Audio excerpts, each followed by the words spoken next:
His Excellency Robert Kyagulanyi Ssentamu ng'akyali ku lugendo lwe olw'okutalaaga Amerika. Olwaleero essanyu limu buganye bw'alabye namungi wa bannayuganda abeekulungudde okujja okuwulira ku bigambo bye ebirungi ebibazzaamu amaanyi ebibazzaamu essuubi ate nga balabira ddala nti bibatwala mu maaso.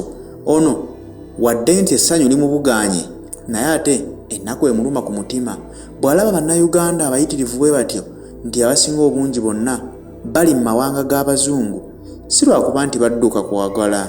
Abasinga obungi badduka olw'ensonga z'ebyobufuzi nga badduka Uganda etali nnungi, Uganda etaliimu mirembe.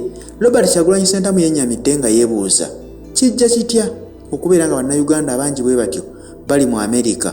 Ayogedde ku Amerika kubanga gyali naye n'akulaga nti ate amawanga mayitirivu agakuŋŋaanya bannayuganda.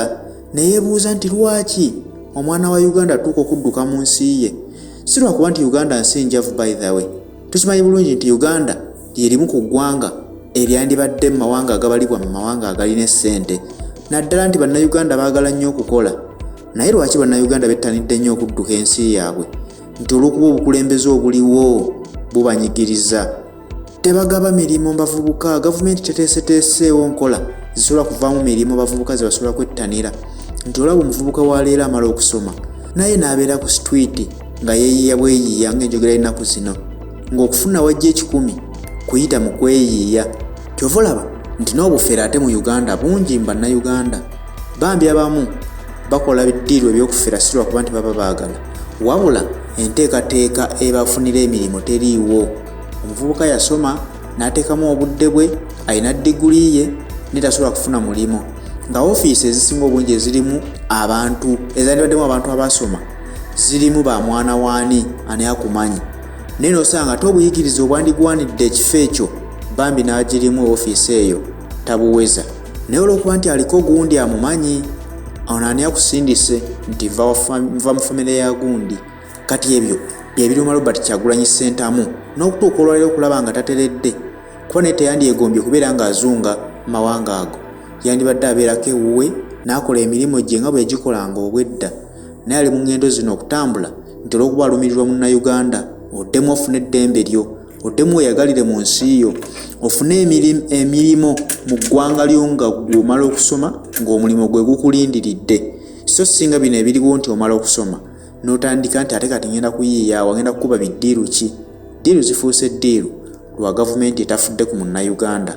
Robert Kyagulanyi Ssentamu abadde agenza okwogeramu ne bano abantu nga okulaba butya bwe batemye empenda, okulaba nti Uganda ekyuka, Uganda eva mu mikono gya bannakyemalira edde mu mikono gy'omuntu ategeera Uganda asobola okukwasaganya bannayuganda bonna okutwaliza wamu nga tasosodde mawanga nti ono munyankole sijja muwa mulimo, nti ono muganda sijja gumuwa, nti ono mulugwala sijja muwa mu ofiisi eno, ono oba muki byonna nga bwe kiri. Kubanga era bwe tugoberera enfuga eriwo olwaleero waliwo ebifo by'otuukamu ng'ababirimu bonna balina bakabira emu naye nga sisobola kuba nti balina obukugu mu ekyo ekintu, wabula nti olw'okuba bo bagamba nti be basaanidde okufuga, be bagwanidde okukulembera eggwanga Uganda. Kale n'olaba nti embeera eyo musajja wattu ye mutagaza. Bannayuganda bano basanyusa okumulaba era ne bamwaniriza era nabo ne bamuzzaamu essuubi nti bagenda kukola ekisoboka kyonna, bagenda kuzanya paati yaabwe okulaba nga bakyusa eggwanga lyabwe ate nabo bakomewo ewaka bakolere mu ggwanga lyabwe. Kubanga bw'obeera mu ggwanga Uganda ng'oli munnayuganda, bw'okolera e Uganda kitegeeza nti okoloza mu nsi yo, emisolo egikusalibwako gidda mu Uganda era ne giyamba Uganda okutereeza ebyenkulaakulana eby'eggwanga Uganda. Kyokka ate bw'ogenda mu Amerika oba Bungereza oba ludda w'amawanga gy'oba ogenze era nayo bakuggyako emisolo, kyokka emisolo egikuggibwako giganyulwamu gali amawanga amalala. N'olaba nti kati ffe tukulaakulanya amawanga g'abazungu, Uganda eyaffe tugirese mabega kuba emirimu egy'amaanyi gyonna tetukyasobola gikolera wano Uganda.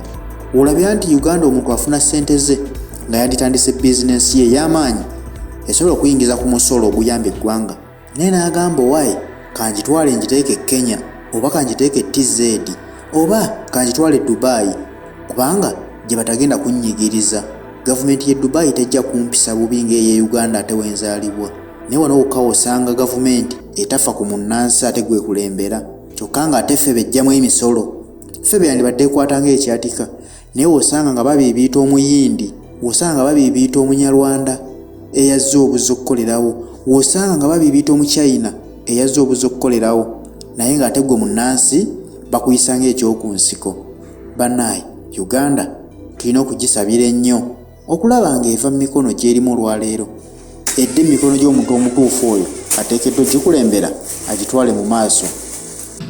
I must be thankful we've had support from the United States government in terms of statements. We've had some really strong statements from the US every time there's gross human rights violation or gross abuse to the rule of law. There's one or two either mild or strong statements, although we believe that the United States government can do more than statements. They can do action other than statements. We have a strong diaspora here.